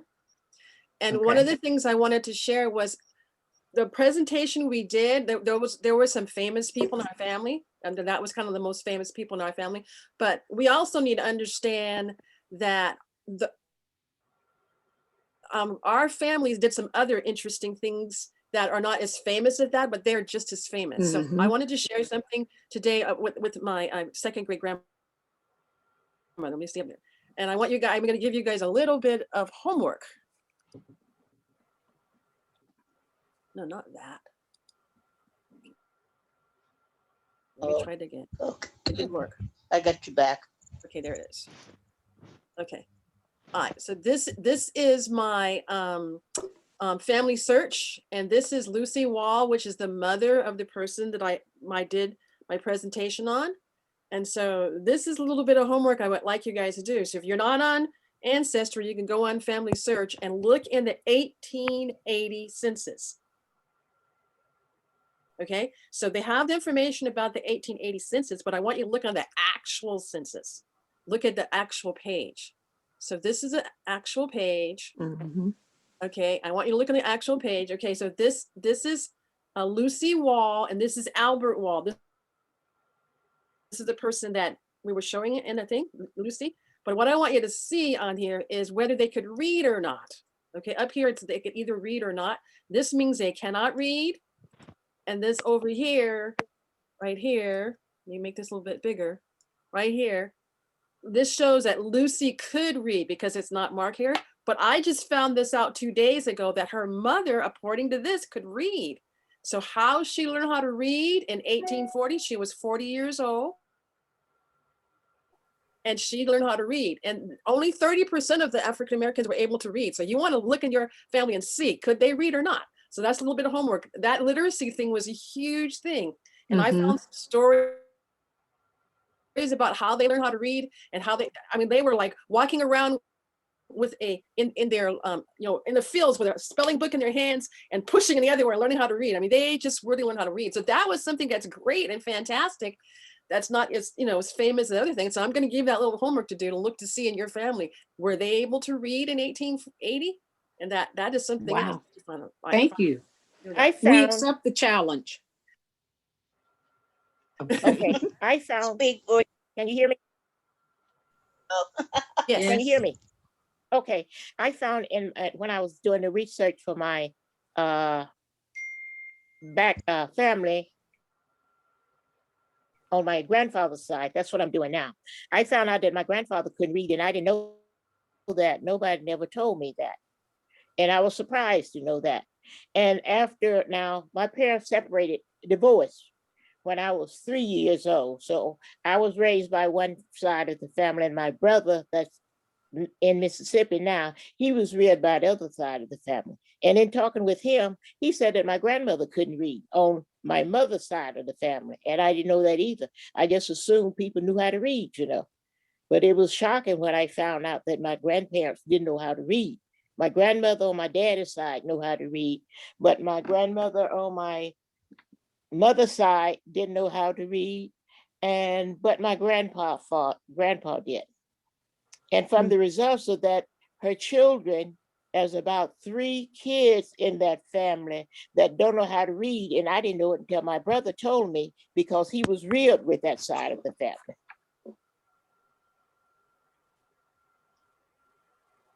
Yeah, good history. Oh, T. Ford says she had to go, Madam Margaret. She said she'll join us next time. Else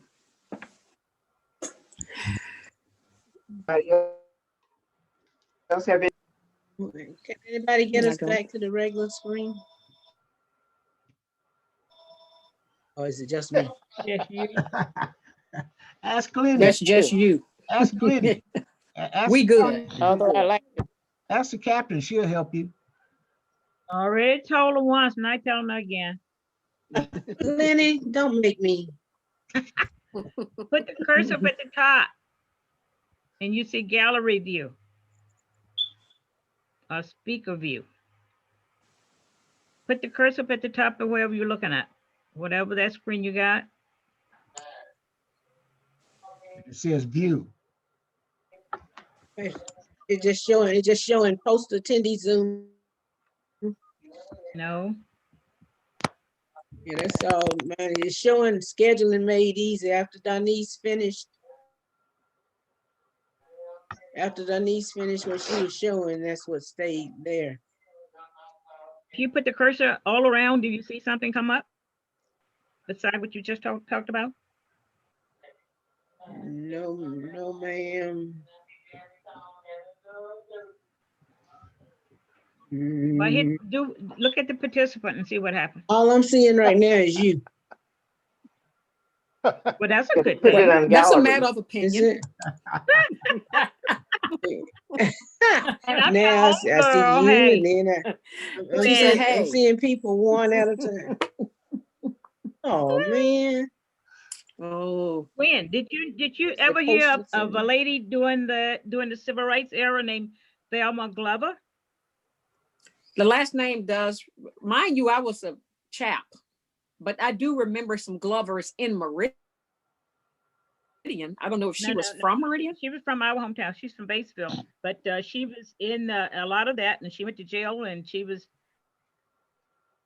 in newspapers and stuff like that. My sibling, who are, like my first sister, who they're about 10 years older than me, they would have known all this, but I can't get them. They're so shy, but they give me information. Yeah. But yeah, I bet you they knew. I bet you they knew of her. I bet you they did. Yeah. Yeah. But okay. She was a big participant, and I'm back. Got us? Nice. All right. What did you do? I don't know.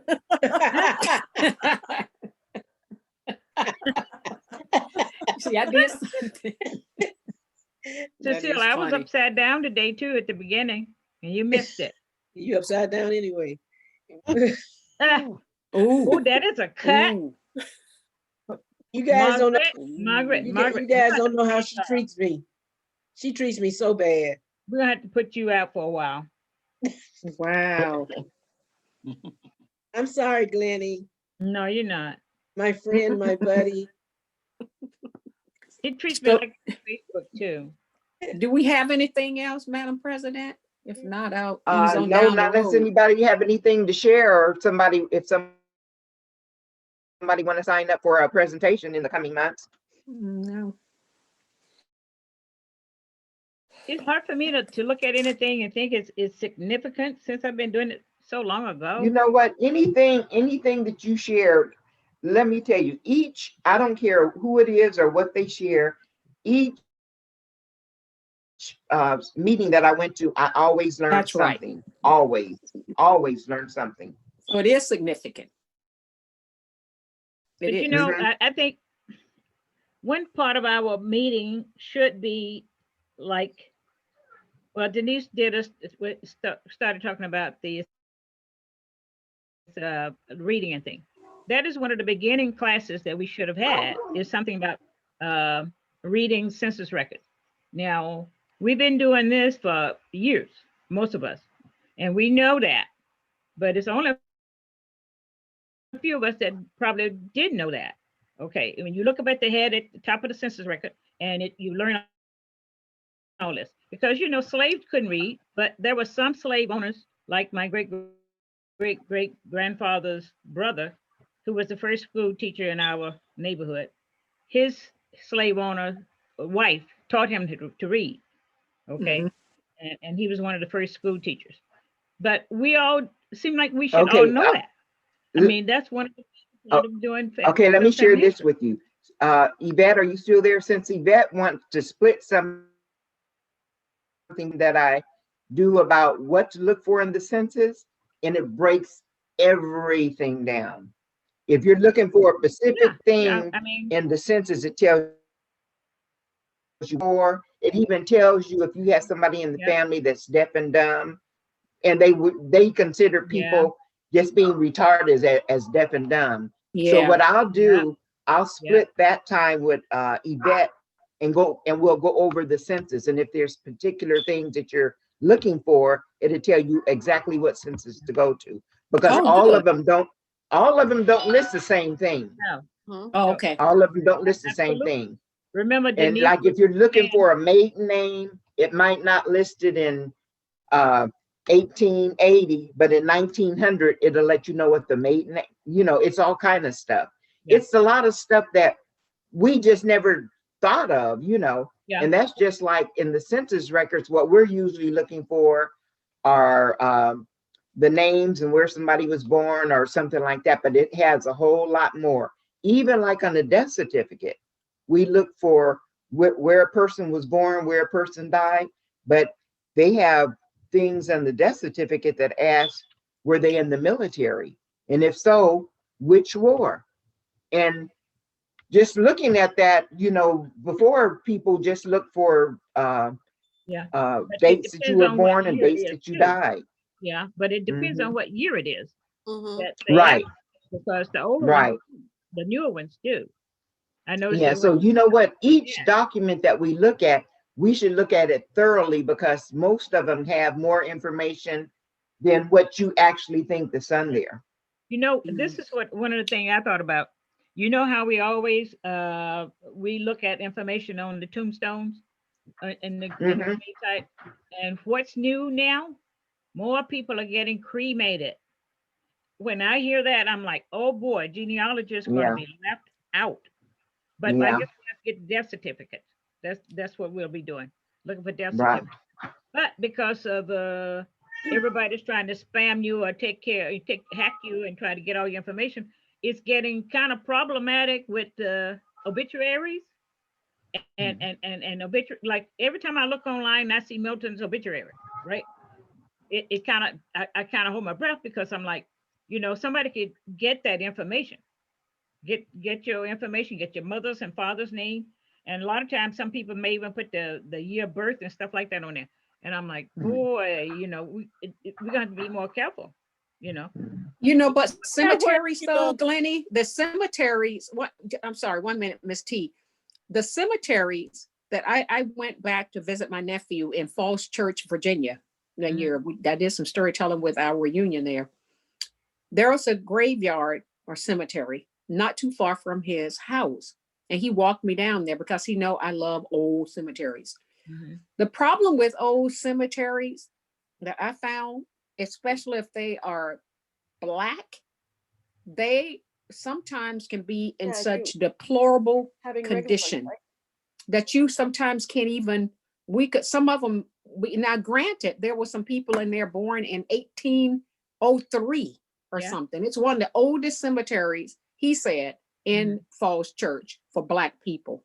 It was behind an old church, But some of it, the condition, you couldn't even read Yeah. some of the Oh, yeah. headstones. Oh, yeah. And some had marks on it that was just what marked like an X, and there was some OC. I don't know what that means, and I didn't explore what that means enough. Maybe Marty, I know she's an expert on the grave finders, but some of that stuff is something, if they don't upkeep Yeah. them. Yeah. Well, I have one in my neighborhood, as a matter of fact.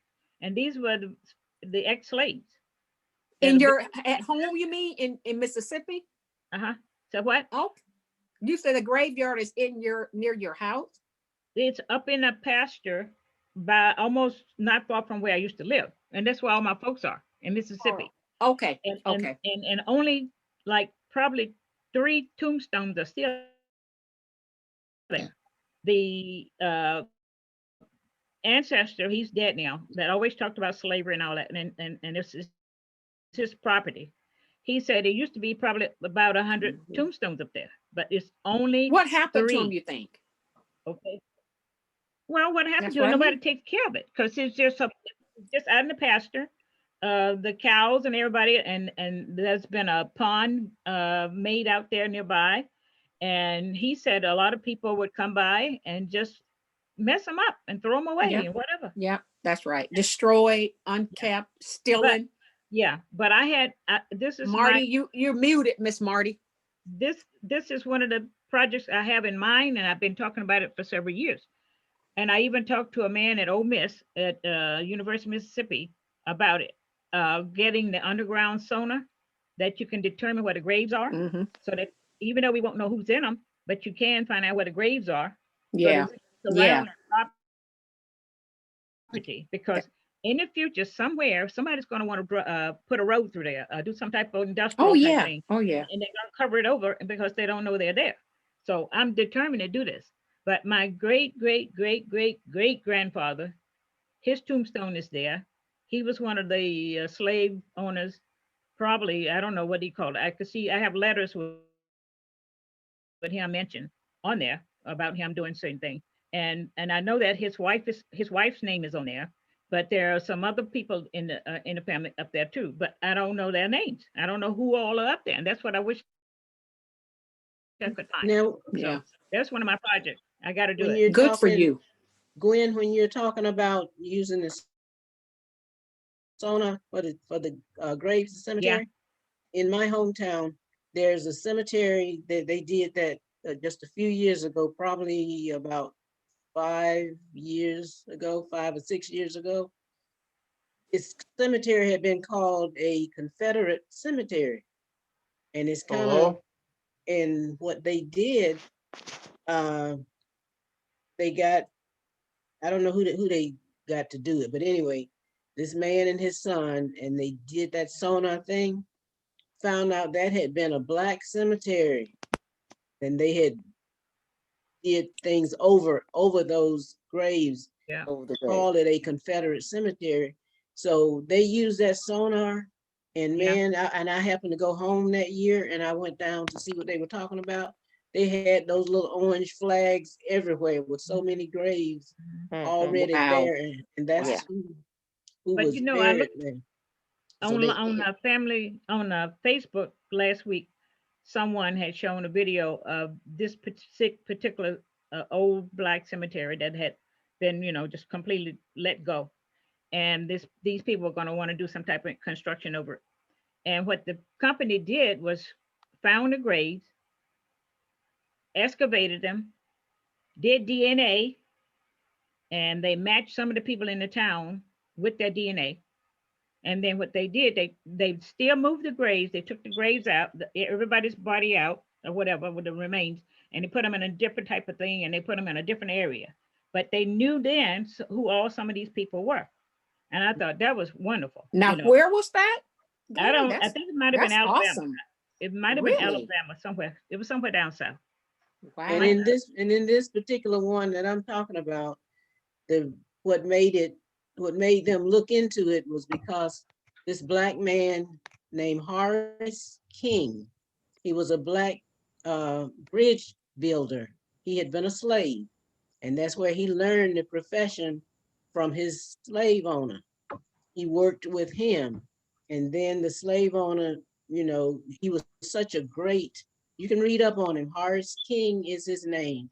There's a bridge not far from my mother's house that he built, but they use him all over, going different places, Alabama, Mississippi, Georgia, all kind of places. He was such a great builder. So once they freed him and everything, him and his son, I mean, he was requested by everybody, and him and his sons, you know, had their own business of building these bridges. But it's a very interesting story. So if you guys want to read up on him, his name is Horace King, and he was buried in this cemetery, and they had a special little thing set up, and that's what made them want to do all this research on this cemetery. Found out it was not originally, yes, that's Mr. Horace King, that's him. Beautiful. So read up about him. Okay. He was good. He Okay. was good. And so just, that's a very, very, very interesting story. And they tried to make that out like it was a Confederate cemetery, but it had not originally been that. What they were doing, where they used to bury the white soldiers and all of that, those that were sick, that had some kind of, I'm trying to think what disease it was or something. Cholera? And they had something, and they, Dysentery, typhoid. Dysentery, cholera. yeah, because I don't remember which one it was, Yeah. but they started burying them down there in that cemetery, away from the others. So that's how they started calling it that Confederate cemetery, and it really wasn't that. So they put a sign up now that at that cemetery, and I can't think what the name of it is, but I have a picture somewhere in my collection that I was taking pictures while I was there. But just, it's very interesting though. All right. Thank you for sharing that. I'm looking at some now. Mhm. Yeah. Thank you. You're welcome. Yeah. All right, ladies and gents, it's been live, but I got to go eat. I'm starving. Anybody else have anything they want to share? Let me share one more thing on Okay. Ancestry. They just said that that Ancestry.com is going to index all the Freeman Bureau stuff. So be looking for that. That's going to be very cool. Thank Okay. you. That's their big announcement for Black History Month. Okay. Oh, and Cool. another thing, Ancestry they have another feature that they match up stories with people that you have in your family tree. I went on there, I saw it probably a couple of weeks ago, and I went on there and they have information on one of my great-great-grandfathers. Wow. So check out that new feature. Okay. Yeah, I have it on my phone. What is the All right. feature called? Thank you. Thank you. What It's is the called feature? Family Stories or something like that. It's something with stories. Well, you can But what they navigate do, they around match and up. find it. You know what, Esther? I'll look at it and I'll email it to you guys. Did Okay. anybody see and now I lost my, can't think who it was. Hey. Somebody going public. Some organization said the other day they're going public, and I was going to ask you guys, who was it? What did that mean? I don't forgot now who it was. It was in an email. It seemed like it had something to do with one of the genealogy things. 23andMe. Did anybody see something about 23andMe? Said they going You know public? what? I never used got them. some kind of announcement, but I didn't have time to read it. And I was I going to have ask to you look at guys it. what that, I was going to ask what that meant. Okay. I'll read it and Peace see and what it- blessings and healing. Okay. All right. Thank you. You have a good one, guys. Bye-bye. Glenna, Yo. you say you went online and you find obituaries. Where online do you go to find obituaries? Oh, I don't think that's what I said, but I was talking about how when we do, well, like Milton's obituary. Yes. Yeah, well, you probably could just put that person's name in there and said obituary. Okay, thank you. Okay. And you could Google it if you're looking for one. You could Google it, but they do have a site that for obituaries that you could look up. What is the site? Do you have, I don't know. I'll look it up and I'll put it in the email. Okay, to thank you. Thank you. Okay. I asked the question because I'm looking for some. I collect them. And when everybody wanted in the family, they know I collect them. Want to know when somebody died, they call me. And ask me. You know, one of the warnings about obituaries is that the information is not always correct. So whatever you find on there, you make sure you. Yeah, I know about who, you know, was be correct.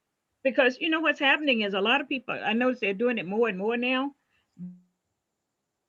They will put somebody on the obituary as a sister, something like that. When they're meaning they're close to them or something like that. Yeah. Not really blood. Yes. I wish they wouldn't do that. I do too. Well, that's like I'm like the obituary writer in my family, and I have an aunt who always went by Betty, and her name is Elizabeth. And when she died, and I wrote the thing, the kid said, "Who is that?" I said, "That's your mother." They said, "Oh no, everybody knew her by Betty." So anyway, in her behind the grave, I put her correct name, and it's jiggling. It, you know. You know what? But another thing I'm going to tell you guys too. That's some. I don't know if you remember the presentation that I do about right man, wrong name, right name, wrong person. Right. And I used myself when I added an E to my name. And Margaret A-N-N. My legal name is Margaret A-N-N. And when I was in high school, I wanted to have a fancy E at the end, so I put Margaret A-N-N. Well, it finally caught up. The other day, I had to have some stuff notarized. And of course, my license have Margaret A-N-N-E. And the guy said, "Well, what is your?" I said, "It's A-N-N." So I said, "I can't use this." I said, "For real?" I had to go and dig out my passport. So adding that extra letter to my name finally caught up with me. Well, it did a while back too, but it really caught up with me the other day. Everybody always overlooked it because when I signed my name, I signed it Margaret A. Lewis. But on the thing, when I, done it, they had Margaret Ann, A-N-N, and on my driver's license, it's A-N-N-E. So I have another story about death. You know, I just lost my mother's youngest brother, my uncle, the one that was like 9 years older than I am with COVID. And writing the obituary, his daughter was asking me information. And I knew she didn't know this. So I told her that they had, out of the 11 children in the family, because my grandmother had two children before she married my grandfather. And my mama was the oldest of those children. And there was a little boy named, I can't tell you that because it may get online. Anyway, but nobody would talk about him because everybody else was born after him, except for mama and one other brother. And so I told her his name, and she said, "Well, I never heard of him." And her mother said, "Well, I never heard of him either." So I said, "But he is part of them." I said, "He should be there too." So she went on and put him on. Well, Lord, after the funeral, I started getting phone calls. I never heard of him. Why bring him up now? I said, "God, he's a family member." He was he was less than a year old when he died. But mama would talk about him because mama said she would carry him around on her hip and stuff like that, And it was just amazing how people felt like, who is this? We've never seen this name before. Who is this? Yeah. I thought it was just shameful that they wanted to ignore somebody just because they hadn't heard of him and that he was dead a long time ago. Yeah. I thought that was, family do that. Yeah, they would. And I'm like, I said, everybody else been ignoring him every time. And it's like, why let somebody be, in the family and then they're just going to totally wipe him out. Yes. I think that to be me. You get a lot of family gossip when you go to funerals to start reading obituaries. Yeah. Yes, you sure do. Yeah. He was on there as the cousin, but he's not the cousin. I tell you who his daddy is, and all that kind of stuff comes out. Yeah. I tried to join a family group. You guys, I And need I to go even, eat. So Okay. bye-bye. Bye-bye. bye-bye. Bye-bye. Thank you, Denise. Okay. Thank you, Denise. Okay. And I started to talk about how many people had done the DNA, right? Because all these people were people who had surnames from the old slave owner. And somebody go, we don't need no DNA. We don't want no DNA. Who wants to have DNA? I mean, they're just making it so ugly. I'm Yeah. like, oh wow, Mhm. And I was hoping that we could maybe match families, because Mhm. because everybody had the same name doesn't mean that they are blood related. And I was trying to see if I could possibly do that. So I was like, oh well, forget that. They don't want to know. Nope, nope. Anyway, that's my story. Okay. Margaret, when you was on the one about the Betty and the Elizabeth, Mhm. well, Mhm. see, my great grandmother's name was Elizabeth, and I knew her name was Elizabeth. But then when you start looking at the census and everything, she was Elizabeth on some, she was Betsy, she was Betty on others. Mhm. So one of her sons died later on. And I was looking at his death certificate, and it listed, his father, and it listed his mother, who was Betsy, and it said maiden name unknown. Mm. So I had heard that her maiden name was what did they say her? No, I had not heard her maiden name, because I didn't know, because they had been slaves, so I did not know her maiden name. I just knew her as being married to Alex Strickland, and ended up they had her real last name associated with my great grandmother's last name, which was totally something different. So in that death certificate, this is all I've been seeing all these years. And then just probably about 3 years ago, I read that death certificate again. I was looking online, and then something made me click to the next item, Mhm. go to the next page. And there was an amendment to that death certificate, which had probably been there all the time, but it's just that I had never gone to the next page. I thought that was just it. But an amendment had been made because he had died. They had that he had died on June 3rd or something like that. And it showed his burial date as July something.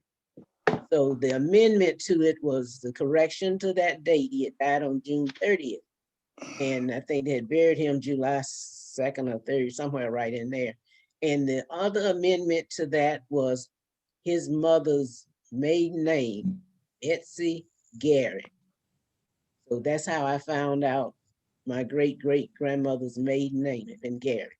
And I just thought I had really found something. I was so excited.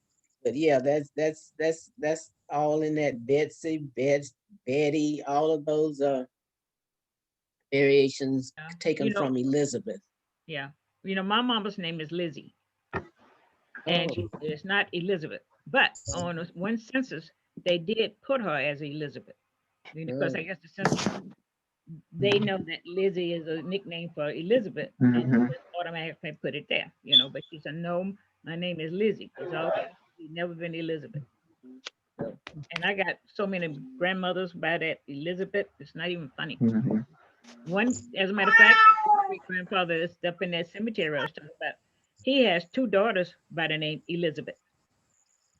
He got one by his first wife, and then when he married my paternal great grandmother, they had a daughter, and they named her. And she had to name her. The reason her name was Elizabeth also is because when my great great grandmother had this child, she couldn't produce enough milk. And there was a white woman that had a baby, and the baby died, and she still had milk. And she said, if you name your child after my child, which was Elizabeth, she said, I'll let that child nurse. So that's how that happened. Mm. Yeah. I So she wanna was backwards. black baby. Huh? I said a white woman nursing a black baby. Yep. It's Yep, that's kind of weird, huh? Yeah. Yeah. Another thing about my Betty Elizabeth, when she went to collect her Social Security, she couldn't get it because she didn't have a birth certificate. So one thing that I learned, any record form before a child is 5 years old could be used in place of a birth certificate. So what I did working for city schools, I went and got her registration, the registration her mother registered for when she's in the kindergarten, and it had Betty in there.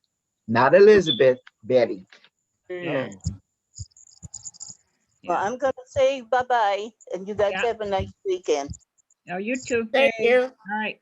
I'm going Okay. to. See you, Marcy. Okay. Anybody have anything else they want to share? Yes, Well, I I do. guess not. Yes, I Huh? do. Yes, I do. Okay. Okay. All right. First of all, I want to wish all you ladies a happy Valentine's Day. Thank you. Thank you. Thank you. Yes. Thank you. We expect candy though. Yes. Well, anyway, you know, you're beautiful women, and I'm just really enjoy being with you. And I want to ask you one question. If I was young, under like in my teens, if I asked you, would you be my Valentine's? What would I you already say? had mine. I already had my somebody Valentine. then. Sorry. Already called for. I don't. Valentine. Happy Valentine's to you and Mr. Tommy. Okay. Yeah, happy Valentine's Day, guys. All right. It's Everybody. sometime, Tommy. I can't see you. Tommy's showing the fan. Tommy showing the fan. I thought it was Marcy most of the time, but it's Tommy. Tommy, where are you? Tommy's gone. Tommy, you there? I Tommy's think he gone. got to leave. Tommy just have us thinking he's there. Yeah. Yeah, he's something else.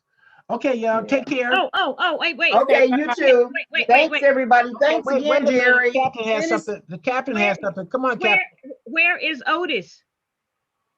You know what? I don't know. I've been sending him messages. I'm gonna have to call him. Please do. And the other guy. I'm scared he's mad at me because of the bylaws. No, I don't think I'll call him because you know what? I sent him a message, and by the time I go upstairs, anybody, but I'll call him today to find out what's happening with him. And the guy who has the back, the musician for Zoom who has all those different backgrounds. We need to talk to him too. Well, that's what's her name? Miranda's. David. They have an emergency out of town. Yeah. Oh, okay. All right. You all be good. Have a nice week. Okay.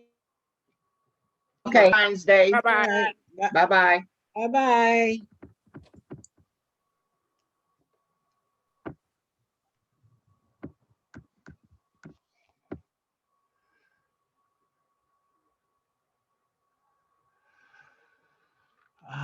We had a very productive meeting.